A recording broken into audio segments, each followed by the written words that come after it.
welcome to live coverage of round 6 of the Audi Sport R8 LMS Cup. Sean Henchwood, it is hot today. It's not too hot, but it's a lot nicer than yesterday, isn't it? I'm pretty sure the weather prediction from Wei-Ron-Tan will be a much nicer and much easier challenge for him today, but Shanghai International Circuit always presents a great challenge, and we saw that again yesterday, and we saw it in qualifying. Well, we did. Now, talking about hot, the person who was hot on track all of yesterday and this morning, Anthony Liaw, scorching around this track more than a second. That was actually, people were catching him up towards the end, but he was still more than a second in pole position. He is the expert here. We did joke earlier, it's the Anthony Liu International Circuit at Shanghai, because he is so good here. We've seen it for years. He's come out of semi-retirement to jump back into the Cup and done a very, very good job. He showed that in qualifying. He only needed really one flying lap to set a time. But what was interesting was that Alex Au closed that gap just very, very slightly. Well, let's take a look and see how Anthony Liaw got that win yesterday with highlights of round 5.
Sean, Anthony joked in a press conference after that race win yesterday. He said he was a little bit rusty.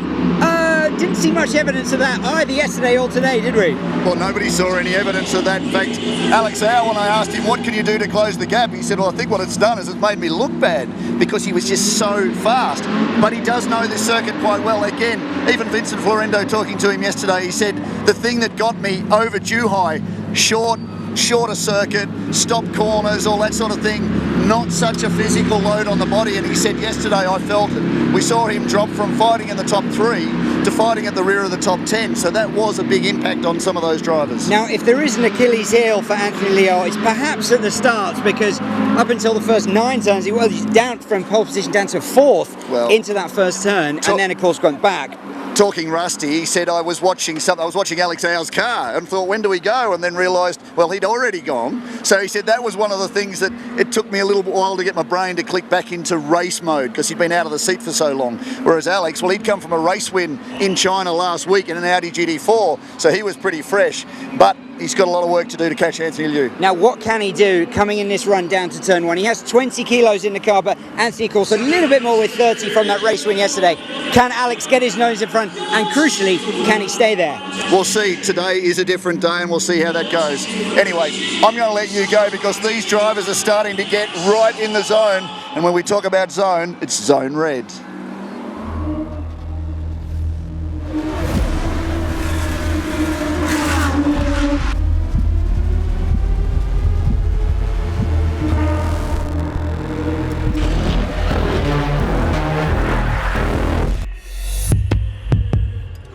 Well, they are well and truly in zone red. And don't forget, after the program, in a couple of hours, keep tabs on the social media platforms, because we will go inside zone red and get the background on exactly what's gone on this weekend. We might try and actually have a quick chat to Alex Au.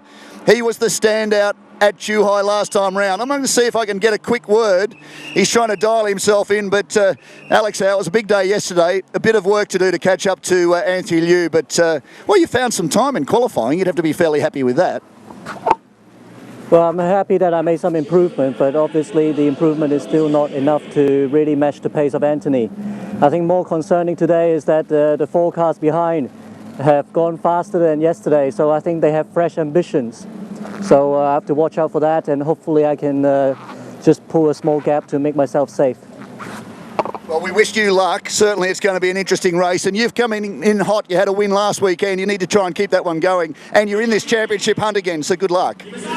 So Alex Howe in the CTVS Races entry. We might need to just nip over and talk to Anthony Liu, or maybe not talk to him, at least wish him the best of luck after his run yesterday.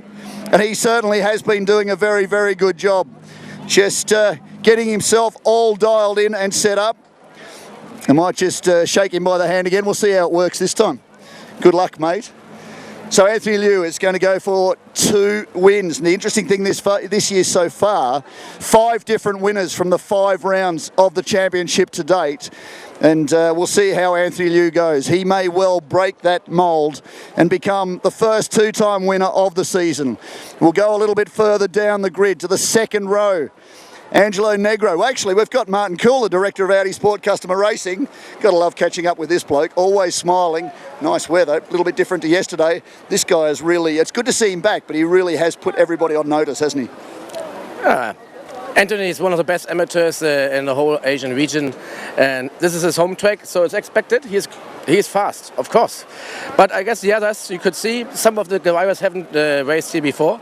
So it took them a while, but this morning's qualifying results over yesterday were already a lot closer. So I think the drivers are learning, and we have a good race today. We've also got that great battle for the seat for the Suzuka 10 Hour next year, and that's pretty close between Burrit and Yasser Shahin. That's a great thing. It's driving these drivers to actually keep going pretty hard. Yeah, and they think a lot about it. Well, let's see what's happening. Yasser definitely struggled a little bit. Burrit also had to find his form, but this morning again, like I said, both of them were there. So it's going to be a tough one. Well, it's been the good thing this year. He might be the first 2-time winner. We've had 5 rounds, 5 different winners. That's been one of the highlight of the Cup from the last 2 seasons. It's really been pretty unpredictable. Everyone's in with a chance. It's showing the competitiveness, and to be honest, we always have 7 to 8 cars who actually on the grid and can win the race. So that's how we love it. I'll let you go. You've got a few drivers to congratulate and wish luck. Good luck for a good race. And of course, Martin Cool right across this. We take a quick look at Angelo Negro, who drove brilliantly at one stage during qualifying. He held on to position number 2. He's dropped back to position 3, but not too far behind Alex Howe. He has been really pressing on very, very nicely. Good experience in this level of car. Hasn't done a lot of miles in an Audi R8, and he showed to be very, very strong in that opening race. Andrew Haryanto, he's got the mojo back, he's got the eyes on, and we're looking forward to seeing what the Indonesian driver can do. I'm not going to interrupt him.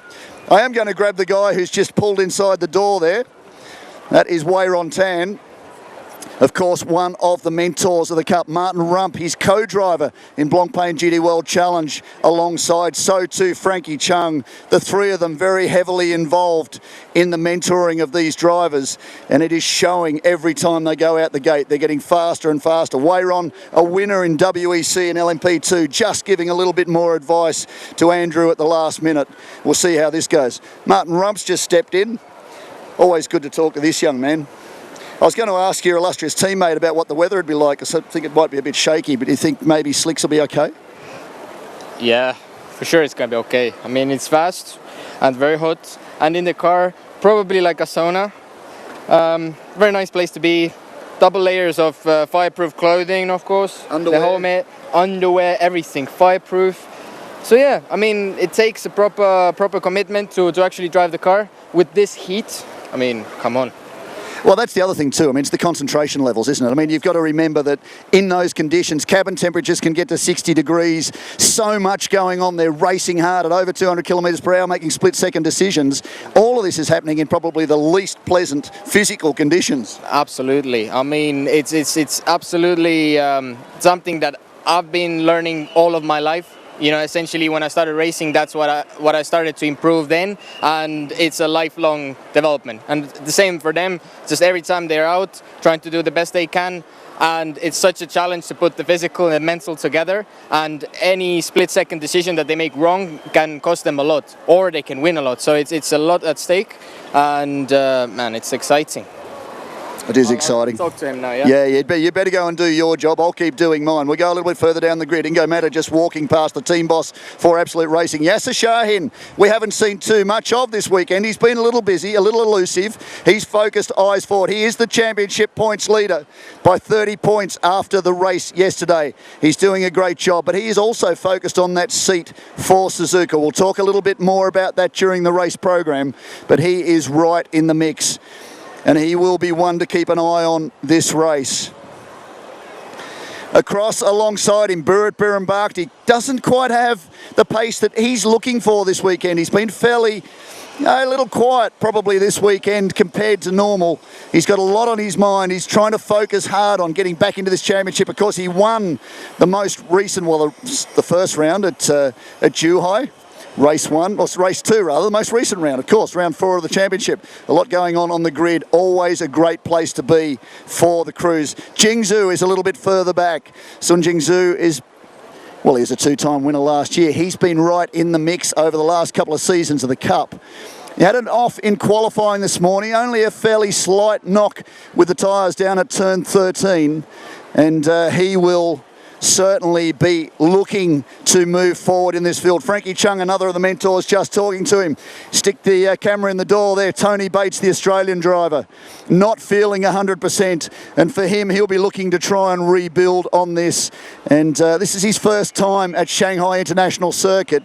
He's got a little bit of work ahead of him, but he is a racer. He loves this stuff, and he will be pushing very, very hard on the grid. We go back to Vincent Florendo on the 5th row, and he is really good. Well, it's good to have him back in the championship, but he's really pushing very, very hard. Has a comment about the circuit. This is a lot more physical for him to drive as we look at Market Chun starting the number 77 Zun Motorsport crew entry from the 5th row, immediately ahead of his teammate Lin Yiming. And then we go back to Sheng Yin in the number 6 entry, the GT4 for FEA, and that's a great story emerging too in China with the ongoing development of motorsport in the region. He has been a good addition to the field and threatening to jump to the top of the GT4 standings. Well, that's your grid. We're going to go up to Mark Dreyer up in commentary. I'll join him shortly as this race gets ready to get underway. This is round 6 of the Audi Sport R8 LMS Cup, and this is the start of the second half of the 2019 season. Thanks very much, Sean. Well, it is pretty hot down there, and the drivers are just getting into their final mental headspace to prepare for the opening stages. 29 degrees, but you can see, look at that track temperature, 43 degrees down there, and inside these cars it can get much, much hotter. Sean mentioned about Tony Bates, who starts from position number 8, feeling a little bit better today than he was yesterday, but had his own internal temperature issues, had a fever when he came here first. As we take a look at this Shanghai International Circuit, 16 turns in all.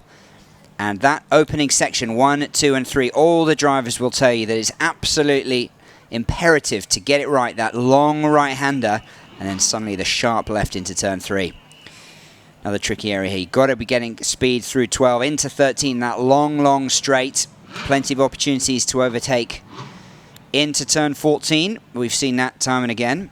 And then round completion. Turn 1, another area that we see a lot of overtaking here. And it's a healthy crowd. They've come out on this Sunday afternoon. And you can't see it from that shot, but some of the seats that are directly in the sun have been vacated because it is pretty warm out here. Not quite as hot as it was around midday, but still plenty warm enough. And inside those cars, even for the sprint races, the temperatures will be rising and the concentration really starts to go, and the physical toll that it takes starts to affect the mental side. That's something to think about during the closing laps here. So 1 formation lap as we just tick over 3 o'clock local time, and then a rolling start, and that is the swerving silver car of Anthony Liu behind the Audi safety car, just trying to warm up those tyres as much as possible. And if you're just joining us, Anthony Liu has had a perfect weekend. Pole position yesterday, fastest lap and a race win. Pole position again today. And if there was one blip, it was his start of the race yesterday, where he was swamped on the start somehow and was in position number 4 going into turn 1. But he'd already got back into the lead by turn 9 and didn't look back. It was a pretty comfortable win in the end. So just recapping the grid, Anthony Liao and Alex Au on the front row, then Angelo Negro alongside Andrew Haryanto, Burrit Birunbakdi, Yasser Shahin on the third row, Sun Jing Zhu and Tony Bates, then Marco Chun, Vincent Florendo, Lin Yiming and Sheng Yanwen, and then Jiang Dongqi will start in position number 13 from rear of field. He didn't race yesterday, but he is lined up for today's race. The 6th of 10 races here in the Cup. And when we get this one in the books, it's off to Suzuka in Japan. Martin Kuhl there, enjoying proceedings. So one safety car lap as they form up here. And we are moments away from race time here in Shanghai. Sean Henshelwood just getting settled. I'll let you have a chance to catch your breath, cool down briefly, have a quick drink. And Angelo Negro in the red car there, just a fraction away from the front row of the grid. He's improved immensely throughout this weekend, and he will be putting pressure on Alex Au right from the off. Alex Au, of course, will be trying to nip in to the lead, as he did yesterday briefly. And Anthony Liao will be looking to continue his perfect weekend, Sean Henshelwood. Of course he will, and it'll be the first two-time winner, as we alluded to down on the grid. He is right in the mix now. And what's interesting too is we've had 5 different winners. No one's really made a huge mark yet on the championship. Yasser Shahin, yes, he has a 30-point lead, but that defies a little just how competitive so many of the other drivers have been. They just haven't been able to string a large number of results together. And by his own admission, I think Yasser would also say that it hasn't been a perfect season so far. Yes, he's coming back to some of these circuits for the second time. Obviously, Zhuhai was another new one for him, but he could have been further ahead. He could have set a greater advantage, but that hasn't been the case. It has been, everybody has had a bit of a slip up somewhere along the line, and it still is pretty much anyone's game as we get into the second half of the season. Well, he's got 3 of his big rivals in the championship standings. Tony Bates just behind him, but then Burrit and Alex ahead of him. So if he can get away with that 30-point lead that he currently has, he'll be doing pretty well as we go into Japan. But Sean, they're just forming up for the start of this race. It's going to be very, very interesting. And, well, I don't think Anthony Liu's going to get left wanting on the start line this time. I think he's going to be right back on the money. When he was talking about being rusty, I think it was more so about just being race ready a little bit with some of the things from the past, not about his outright pace. There was no question about that. So inside of the circuit closest to pit lane is Anthony Liu. Left of screen, right of screen, the CTVS Races entry of Alex Au. Looking to put a championship together. Lights out, we're underway. Protecting from Angelo Negro, who's started very, very strongly. But Alex Au again's gone around the outside. He did this yesterday, but oh no, he hasn't. That has allowed Anthony Liu to come through. And 3 wide further back, Andrew Haryanto on the outside of Burrit Birunbakdi and Yasser Shahin, tiptoeing around the opening turn. Well, Yasser Shahin was looking to move up into 3rd or even 4th, but slipped back to 2nd. There he goes to move up into 5th position there.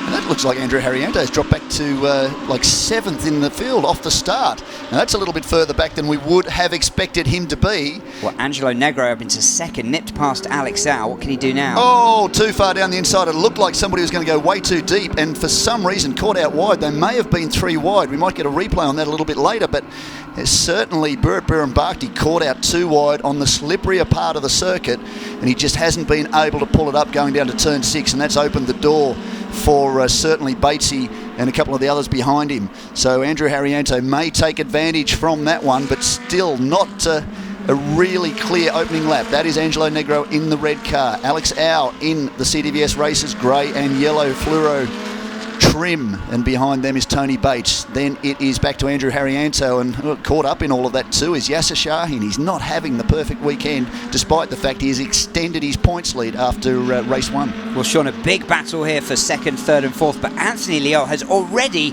pulled out a massive gap in this first lap. I guess putting... Oh no, that is Yasser Shahin right of screen, Burrit Birnbachty left of screen. See, this is the sort of thing that opens the championship up. If there's a slip up here and 25 valuable championship points gone for Yasser Shahin, suddenly the landscape looks very, very different after we leave Shanghai International Circuit tonight. So both have got going. That's good news. But how far back as Alex Au goes? Well, I was going to say he's coming down the inside of Angelo Negro. No, he hasn't. He's under fire from Tony Bates. And Andrew Harrianto closing in all the time, just circling. Well, very good start from Tony Bates. Started in an 8th position. Certainly recovered as we take a look at this replay here. Yeah, that's...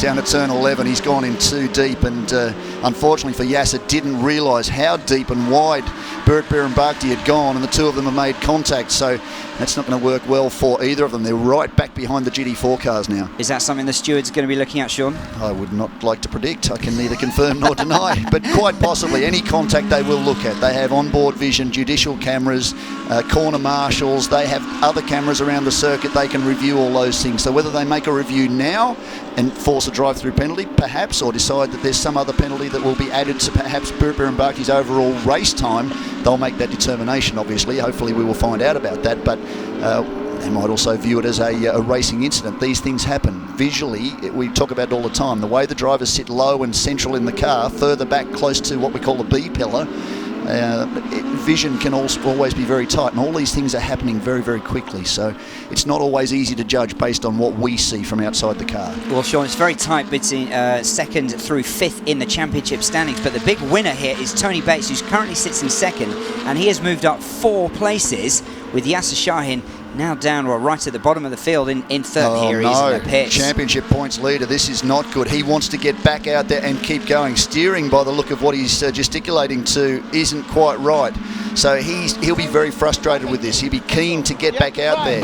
They've got to do what they can. They're going to push the car back out. He needs to finish. He needs to get championship points. Of course, the top 10 will gain points. He'll be looking to add to his tally. It is 30 points. It's more than a race clear of Tony Bates. But if Tony Bates can improve overall his time, he will move forward, well forward in this championship. It'll be very little as we go to Suzuka in a bit over a month. Currently in 4th position, which would get him 12 points. If he can move up one more, that would cut the lead in half. Here he is, number 24. Feeling much better than he was earlier in the week when he landed and was in all sorts of bother. I'm not sure about that. Look, he's right under his rear wing. The man who he had battled before, a man who, funnily enough, was part of his motivation to come to Asia. He said, Andrew has such a good time. It is such a great series. I want to be a part of that. So he looked at Andrew as being one of the kind of drivers he would be battling toe-to-toe with, and well, here he is, the reigning champion, the Indonesian driver, who told me this morning he doesn't carry the number 1 because of superstition. Number 1 means that I should be... Oh, as Angelo Negro's just gone in too deep into turn 1, and Alex Au has just been able to nip back through into position number 2. Now up the front of the field, 2:08.78 for Anthony Liu, currently just under 5 seconds clear of the field. We saw this yesterday, Mark. It's well, he's gone, so it's a battle over 2nd place, but importantly, this is also about championship. Well, it is. I mean, it's absolutely different class Anthony Liu has been all weekend long. More than a second quicker than the entire field, both yesterday in qualifying and this morning's session as well. And as he said, 2.5 seconds a lap, he's been eating into this field. It is a very, very impressive performance. You can see him just in the distance there. However, further back, battles all over this field with Angelo and Alex. We look at a replay of the start here. So Anthony Liu in that grey in the middle, not making the mistake that he did yesterday. Alex are trying to get around the outside, but not today. And then Yasser Shahin in the yellow and black there was trying to move up, but then getting past on the outside as well. And this is where they were 3-4 wide. Plenty of action in this race already. And Angelo Negro managed to go up into 2nd position. And he is now down in 3rd despite what you're seeing on your screen. Alex Au has passed him for 2nd. Here's this move for Burrit Birnbachty down at turn 6, and Yasser Shahin was in that, whether it was a braking duel or whether there might have been a 3rd car in all of that too. And we go on to the replay, which is, well, That was for position. No, not quite. That was Angelo Negro battling with Tony Bates, and at that stage I think got Burrit Bharti. But certainly it looks like Tony Bates has managed to break away from Andrew Harrianto. What can he do about Angelo Negro? Because certainly this is important for him in championship points. He'll be truly aware of that. Now, interestingly too, I'm using the word interestingly a fair bit right at the minute, but Alex Au's done a 2:09.62, so he's got to within 9/10 of the outright pace of Anthony Liu. The gap out to 5.8 seconds, but almost 2 seconds now between Alex Au and Angelo Negro. And interestingly too, for the fourth time in a paragraph, Alex Au and Angelo have raced against each other before, so has Anthony Liu in other one-make championships. So Angelo's done a lot of miles in the region, based here in Shanghai. He's done a lot of racing and was really enjoyed because it was his debut in the Cup yesterday, despite the fact he's raced other marks. It's the first time he'd run in the Audi, and he really loved it and showed to be very impressive during qualifying, where at one stage he was second fastest. Well, we've seen a huge improvement from him over the weekend. As you said, he's been based here for 15 years, so he certainly knows this circuit very well and has taken to this car like a duck to water. But currently coming under a little bit of fire from Tony Bates, who, remember, started down in 8th position, but currently is going to be making up 12 points on Yasser Shahin, who, as far as we know, is still in the pits. And even if he was to get back out, he'd need to get up into 10th position just to score a solitary point. So it's not looking good for Yasser at the moment. So Anthony Liu, Alex Au, Angelo Negro, Tony Bates, Andrew Harrianto, Sun Jing Zhu back in position number 6, but he's a long way back. He's 9 seconds back or thereabouts from the tail of Andrew Harrianto.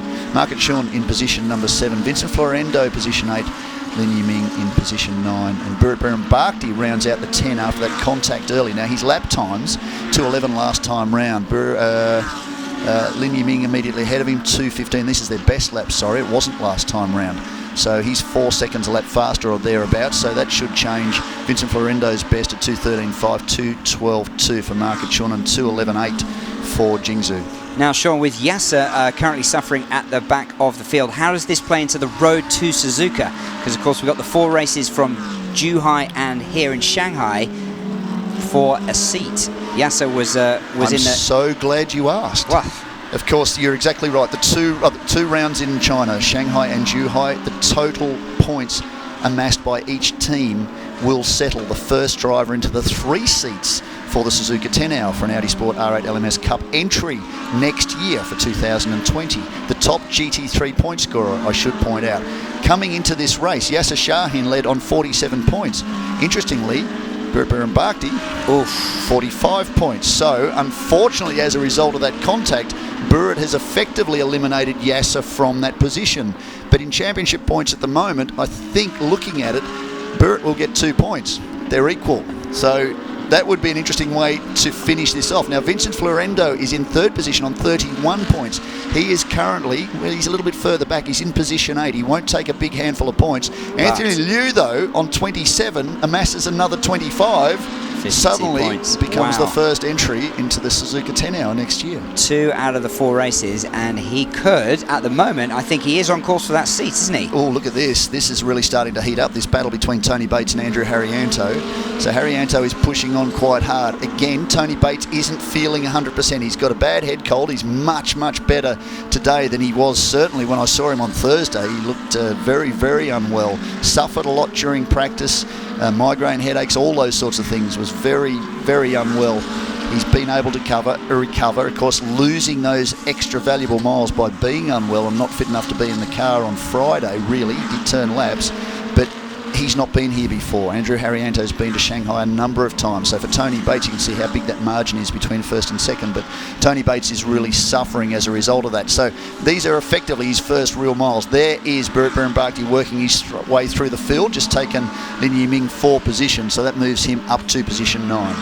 Well, Anthony Liu is not holding back at the front of the field. He just set a 2:08.2, the best lap so far.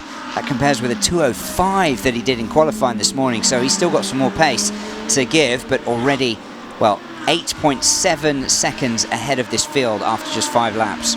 There is Vincent Florendo, 2-time podium finisher on his return to the Cup. He is a former Cup competitor, hasn't been with us through the start of the season, wanted to be in Adelaide, but business commitments kept him out of the seat. He's back in the Cup. He's doing quite well. He did very well at Zhuhai. It was very impressive. I asked him yesterday, what's the difference between Zhuhai and Shanghai International Circuit?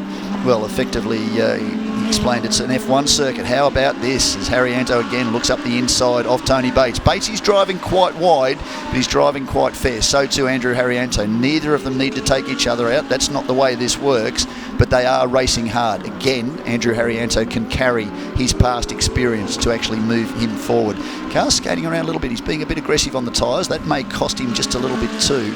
Certainly 2 sets of the Control Pirelli tyres from the opening leg of qualifying through to the end of the second race. How they amass the wear on those, that's entirely up to them. Some people use a fresh set for both legs of qualifying. Oh, is he? Well, no, he hasn't. He's gone out too wide. Oh, that was a little tight.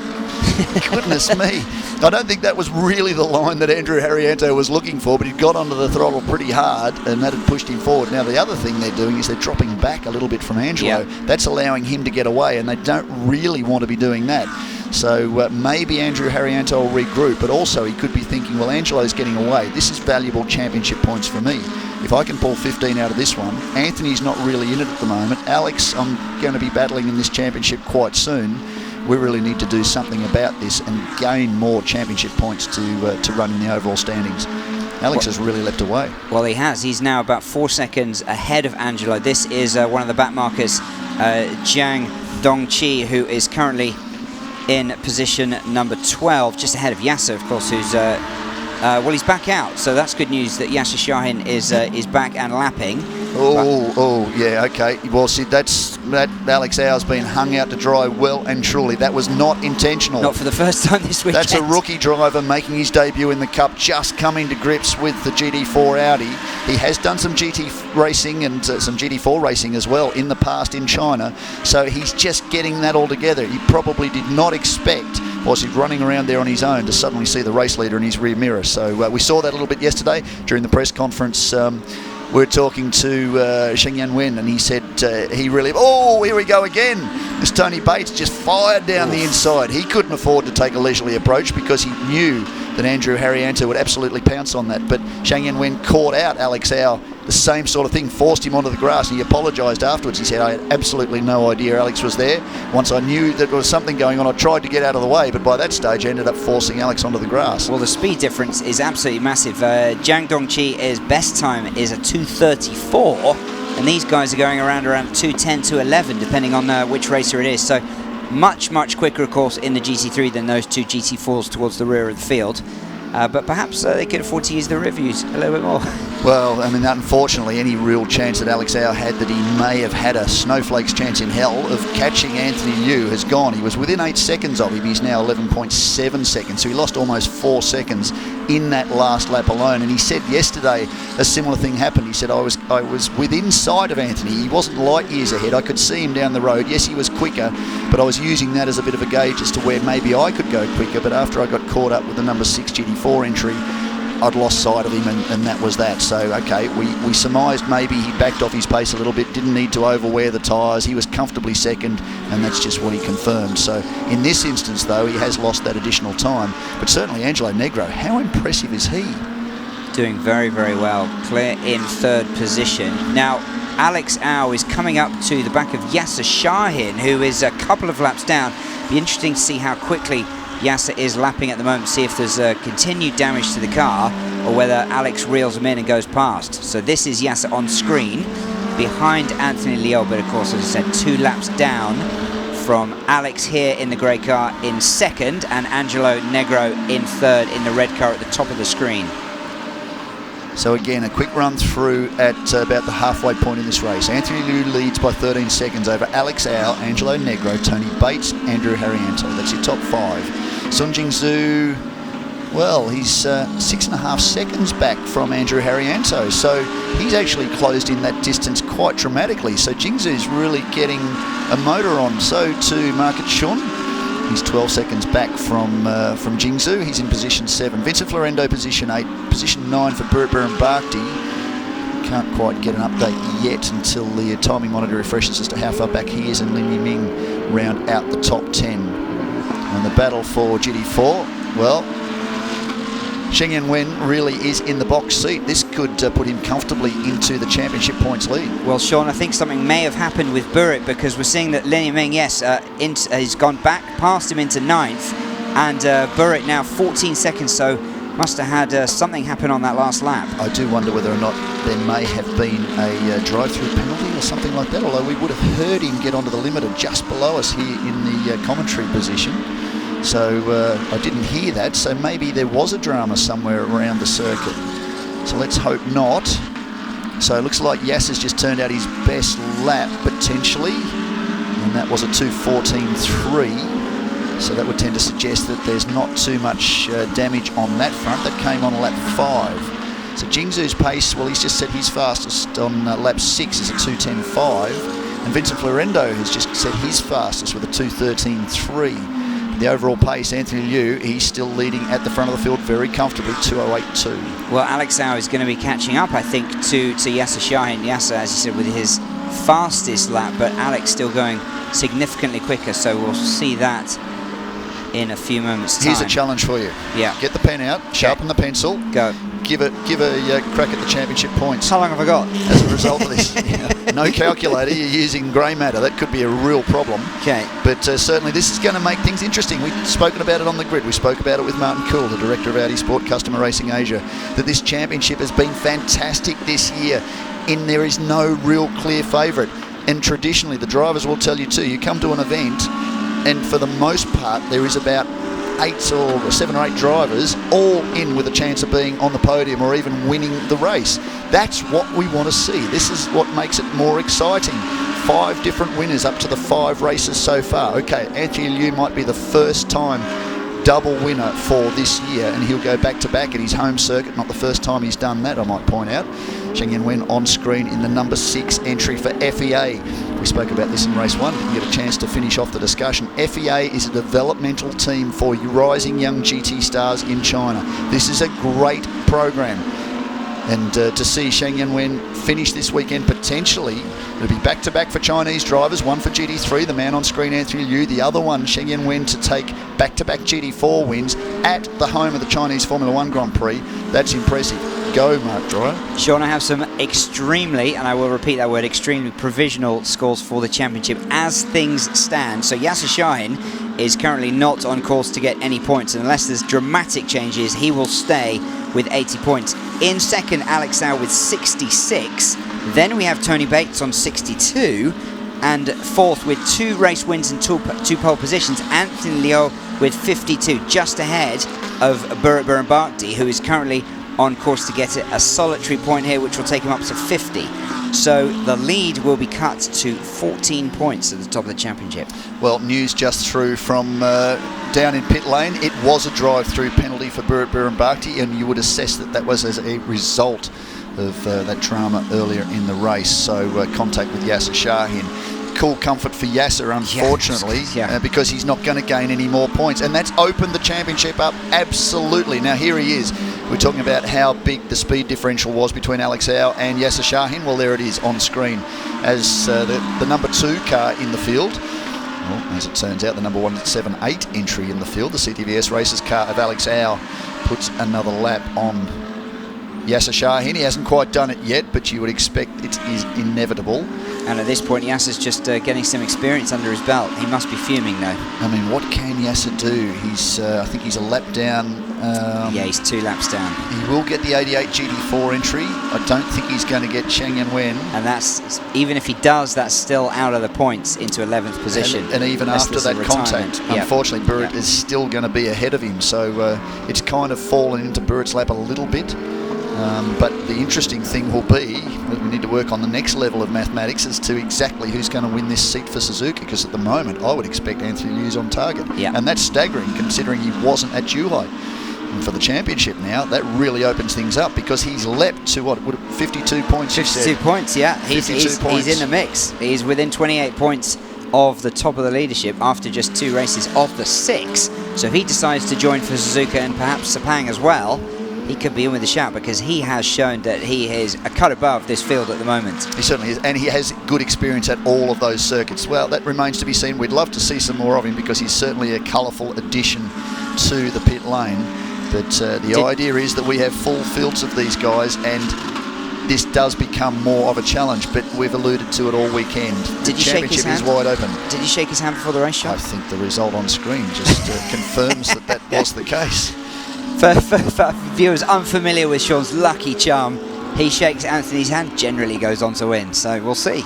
See if you can keep that streak alive. See if I can keep that streak alive. It's about the only claim to fame at the moment. But anyway, with Andrew Liu now comfortably clear in this field. 2:08.27 his best lap, 2:09.62. That is still a 1.4 second advantage over Alex Au. Now, Alex was hoping to get it down under a second and a half. He got it down as close as just over a second in qualifying. But certainly that shows the pace that Anthony Liu has around this circuit. And not just the best lap, Sean, but look at that, 17 seconds in 10 laps. Doesn't take a mathematical genius such as myself to tell you what the average gap is. So he is just continuing to stretch that lead. Now we have a little under 8 minutes on the clock, plus one additional lap. That's how these sprint races are worked out here. On screen there, the 777 of Lin Yiming, who is in 9th position. And one of the great prizes for the 2018 season, of course, was the opportunity for drivers to compete across the season to be in an entry from Audi Sport R8 LMS Cup in the 2019 Spa 24-hour race. The 4 drivers that are listed at this stage: Jeffrey Lee, the veteran of the Cup, who's competed in more rounds of the Audi Sport R8 LMS Cup than any other driver. Andrew Haryanto, the 2018 champion. Yasser Shahin, who is the championship points leader this year. And Burhan Bakhti, who was the season high 4-time winner in season 2018. Now, Angelo Negro looks like he's being caught. Tony Bates has. Shang Yan Wen, unfortunately, again caught up a little bit in the mix. They may have got through without losing too much time there, but Tony Bates has got eyes forward. This is important. He's within a second and a half now of Angelo Negro. And what's interesting here is the conversation I had with Vincent Florendo. We were alluding to it a little bit earlier in the program. Zhuhai not as physically taxing for these drivers, and talking to Adley Fong a little bit earlier in the weekend, he said the one thing that this track will get you on is because it is a big, fast-flowing F1 Hermann Tilke designed circuit. A lot of mid to high speed corners, and that is physically taxing on the body. You're not stopping in a straight line, you're trying to carry as much momentum through a corner. It's G-loadings, you're fighting the wheel, all those things. And Vincent Florendo said, quite purely, Sean, the reason I'm not as fast as I was in Zhuhai in overall outright percentage speed is just it's so physically draining. Well, Sean, the battle for 3rd, 4th and 5th, and well, the battle for 4th is Tony Bates being swamped by Andrew Haryanto for 4th position. And that definitely changes the look of the championship standings. I think that might have been a missed gear, because there's no way in that short stretch from turn 15 to 16 you can drive from behind someone around. Yeah, Tony Bates he's got a big problem, unfortunately, and that's not how he's feeling physically. He was right in the battle to take 3rd position away from Angelo Negro, and now he's just dropping right back through the field into the clutches of Sun Jing Zhu. So unless something comes good, that's not a good sign for Tony Bates, unfortunately. Well, I'm going to have to get the calculator out again, because that will put everyone, if he does retire, we're not saying he will at the moment, but if he continues to go backwards as he's doing at the moment, and Burritt gets some extra points, maybe even Yasser Shahin can climb up into 10th spot. I think Burritt's going to come forward after that drive-through penalty, and he was well back down the order. They lost a lot of ground to the leaders, but just depends on how much. Drive out of the corner just doesn't seem to be there at the moment. You might be right. Tony Bates could be in all sorts of trouble. So this is good for Jingzhou. He's not had the happiest of runs so far this year. A driver who won 2 outright rounds of the Cup last year. He was on fire in the closing stages of the season, and he really did start this year as one of the likely favourites. The Chinese driver hasn't been a perfect start to the year, because missed the Zhuhai round, unfortunately. But he is certainly keen to be taking away more #1 trophies. There's Yasser Shahin. Still circulating, fortunately, and he needs to, because we just don't know what will happen with Tony Bates. Well, Andrew Haryanto, if he can get past Yasser Shahin, he could then have a run at the podium positions with this red car of Angelo Negro in the 3rd and final podium spot. So Yasser Shahin after him is, of course, a couple of laps down. He won't be ceding ground willingly. So Andrew Haryanto, the 3rd of this line of cars, lines up Yasser Shahin to see if he can move up further through this field, and then see if he can reel in Angelo Negro. But he's certainly lapping well at the moment, Andrew. Yeah, Yasser just trying to get out of the way there. He's still carrying good speed, but perhaps Andrew was wrongly positioned for that part of the circuit. Still racing. The blue flags will be flying because he is a lapped car. And Yasser's a racer. It won't be that he won't want to let Andrew pass, but he'll need Andrew to be at a pace where he can afford to let him pass without slowing his forward momentum. So he's left the door open there on the run into turn 1. That may well have been just what Angelo Negro needed to ensure. Oh, he's got the tail out too, the slippery part of the circuit. That was another interesting observation from Adley Fong, who drove one of the cars on Thursday. He said there's so many different categories on different marks of tyre here this weekend. He said if you have enough racing from some of the other support categories, it both tears up the Pirelli rubber on track, puts down another brand of tyre, and it makes things quite slippery. So he said that's one thing that the drivers, because they're not full-time professionals, aren't so accustomed to. So the car gets a little bit taily and a little bit more uncomfortable to drive. So that has been something they've needed to come to grips with too. So if you see the car just starting to move around, that can have a lot to do with the quality of the track surface off